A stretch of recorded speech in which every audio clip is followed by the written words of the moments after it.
Hey, welcome back, everybody. I'm going to make a couple videos today. It's just going over what's going to be coming in the patch. I'm actually recording today. It is, oh boy, what is today? Today is the 3rd of July. So if you're seeing this on the 4th, which I assume you will be, happy 4th of July, Independence Day for America, USA, USA, USA. But today we're going to talk about real quick about the two champion rebalances that are going to be coming in the next patch. I don't think they're actually going to be coming Thursday, which will be the 4th of July. I actually think they're coming the next week with Clan Siege. So let's get into it. Two champions, two legendaries that were both in desperate need of buffs are getting buffs. They're saying rebalance, but this is buff. I feel like Plarium uses the term rebalance to kind of make it so when they nerf something, it doesn't feel so bad. But it also takes away from when they buff something. It doesn't make it feel so great unless it's severely obvious. But let's just get into it. The first one's going to be Great Hoof Loiriaca. Now, Great Hoof Loiriaca is a Skinwalker legendary Spirit Affinity, if I remember right. She was a fusion. I skipped her, and I've skipped a handful of fusions. This one, when I skipped it, I absolutely knew it was the right decision. I didn't have any FOMO or anything. You don't see Great Hoof Loiriaca really turn up anywhere except for like beginning Hydra teams, like hard and normal, maybe even brutal sometimes teams. But they're rebalancing her, they're giving her a buff to make her more versatile and more useful, okay? Now, this always kind of makes me laugh too when they give these new buffs to champions because their counterparts in game are going to be even like meaner to deal with. Uh, like Jingwon, who's actually on the list to get another buff here, which pretty good. But another one is like Cupidus got his buff. He was way worse to deal with than like Doom Tower and all that fun jazz. So let's just read her abilities here and see what they're saying.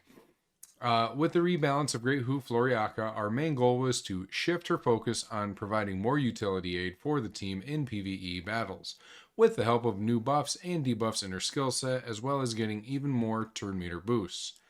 Her A1 will now boost her turn meter by 10% for each stolen buff. Her A2, in addition to the decreased resistance debuff, will now also place decreased accuracy and provide a 10% turn meter boost for each debuff successfully landed on the enemy team. And then her A3 will aid allies in placing debuffs more consistently by buffing the team with a 50% increased accuracy in addition to its current effects. This is all great. She's definitely going to be coming out of the vault for some people because, for one, I think she's the only champion that brings decreased resistance and decreased accuracy in one ability. That's actually really good. That's very unique. And then also giving your team increased accuracy is another big, like, it's such a great thing, especially for accounts in all stages of the game.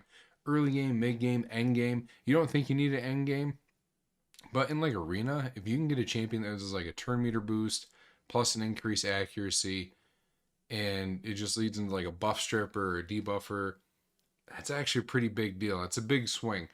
Um, Sadly, that's really gone to the wayside though because of polymorph. You know what I mean? But let's just get into it here. Her deprive, which is her A1, it'll attack an enemy 2 times. Each hit has a 40% chance of stealing one random buff and will fill this champion's turn meter by 10% for each buff stolen. Okay, so at most she can steal 2 buffs.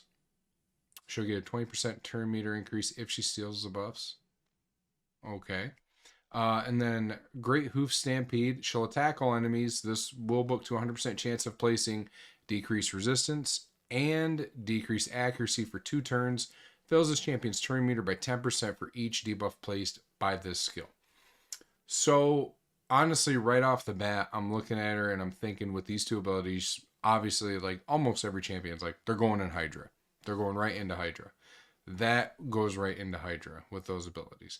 But also, we're probably going to be seeing some new content come out where we're going to want her to use this, especially like Curse City and all that.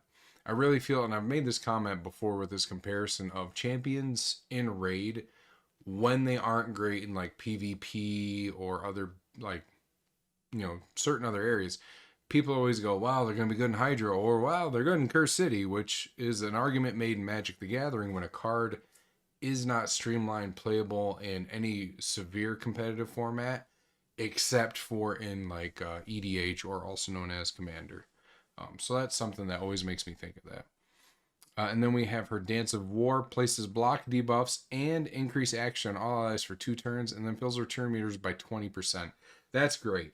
Honestly, Great Hoof Loiriaca is now going to be a great champion for anybody in the game. Just off that, you get block debuffs and you get increased accuracy for 2 turns, and then fills the turn meter of allies by 20%. So you're getting a turn meter boost. You're getting defenses put up from block debuffs, and you're getting an offensive buff put on with increased accuracy. This is 2 thumbs up. That's some good stuff there. Now, Jingwon, he already had a buff, and I'm wondering what they're going to do with him here. Because I didn't even watch the other videos from the other content creators, because I was kind of wanting to do this as I filmed, so we could get, like, I guess just my first reactions on it. But I know Jingwon already had a buff, and the buff wasn't good enough. We thought it was going to be pretty decent. It turned out to be inconsequential. The only thing is, he really is a bastard to go against in Curse City, right? So we're just looking here. Jingwon, with the upcoming changes, Jingwon's role will shift from a HP tank towards more of a supporting type champion. His rework kit will grant Jingwon more control over his enemies, a chance to land a stun, an additional AoE attack that prolongs debuffs, okay, a chance to remove all enemy buffs, and finally more useful debuffs in his arsenal. So the thing about Jingwon is he is a Void Legendary. And in this game, whenever you pull a Void Legendary, you should never be like, oh, fuck, right? You should never be that upset getting a Void Legendary. Getting a regular Legendary, that can be understandable, right? But a Void Legendary, they're top of the shelf, top tier of the Legendary class. There's still Legendaries that are Void that are way better than the Mythicals, which, to be fair, there's quite a few Legendaries that are regular that are better than Mythicals, but it is what it is. But that's essentially what they've been working on these last couple of years. Like Vlad, he got reworked, and he is now amazing. I really do love Vlad. I use him a lot, and again, Curse City. But if Vlad was my only nuker, he would be in a very great position, to be fair.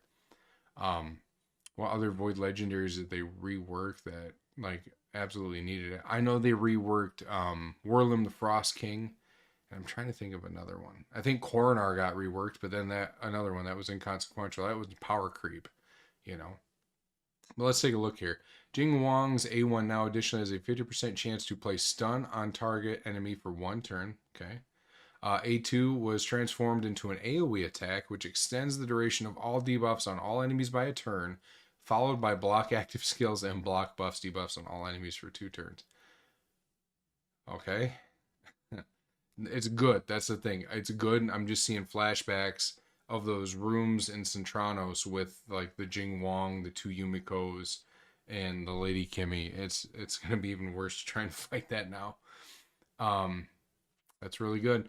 His A3 first hit will now remove all buffs from the enemies, and the second hit will place a decreased accuracy and a decreased crit damage for 2 turns. Moreover, a 25% strengthen will now go on all your allies. That's pretty good. Doom Exchange. Attacks an enemy, transfers all... So his A1. Doom Exchange. Attacks all enemies, transfers all debuffs from this champion to the target. Okay? Also has a 50% chance of placing a stun for a turn. So not only is it going to put everything bad on Jingwon on that target, but it has a chance to make that target suffer and not do anything about it by putting the stun. Pretty good. Compound Calamity. Attacks all enemies now instead of a single target. 100% chance when booked of increasing the duration of all debuffs on all enemies by 1 turn. Also places block active skills and block buffs debuff for 2 turns. That is insane. Like block active skills, I'm putting that up for 2 turns. You can extend it to 3. Oh, it's good. I mean, it's good. Cooldown though, the cooldown though was increased to 5 turns. I assume this is from 4 turn. So that does kind of suck. But they're assuming you're getting so much utility and power off this A2, they have to do it in some way. So he just doesn't start maybe breaking the format. I don't know. And then Power Flare attacks all enemies 2 times. The first hit has 100% chance when booked of removing all buffs from all enemies, and then the second has 100% chance when booked of placing decreased accuracy, decreased crit damage, and then also places Big Strengthen on all allies for 2 turns.